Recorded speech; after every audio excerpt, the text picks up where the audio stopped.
ఒకప్పుడు ఒక డాక్టర్ కొత్తగా తన క్లినిక్ ని ఓపెన్ చేశాడు.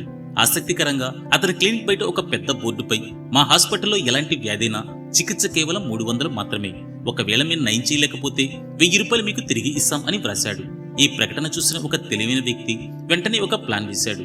ఈ డాక్టర్ని మోసం చేసి 1000 రూపాయలు సంపాదించాలి అనుకుని వెంటనే అతను ఆ డాక్టర్ వద్దకు వెళ్లి, డాక్టర్ గారు, నాకు రుచి తెలియడం లేదండి, ఏం తిన్నా తాగినా రుచిగా అనిపించడం లేదు అని చెప్పాడు.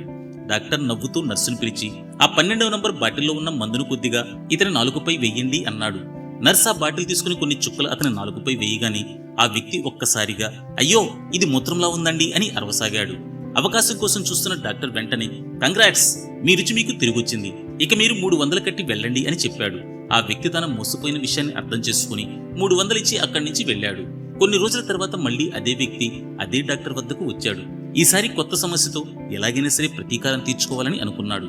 అతను మళ్లీ నటిస్తూ, డాక్టర్ గారు, నాకు జ్ఞాపక శక్తి చాలా తక్కువగా ఉందండి, ఏదీ గుర్తుండడం లేదు, దయచేసి నయం చేయండి అని అడిగాడు.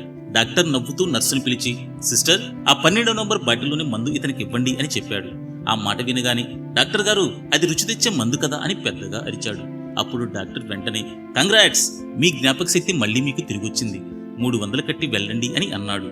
ఈ కథ మనకు ఇతరులను మోసం చేయాలని చూస్తే అనుకోకుండా తామే ఆ మోసానికి గురవుతారు.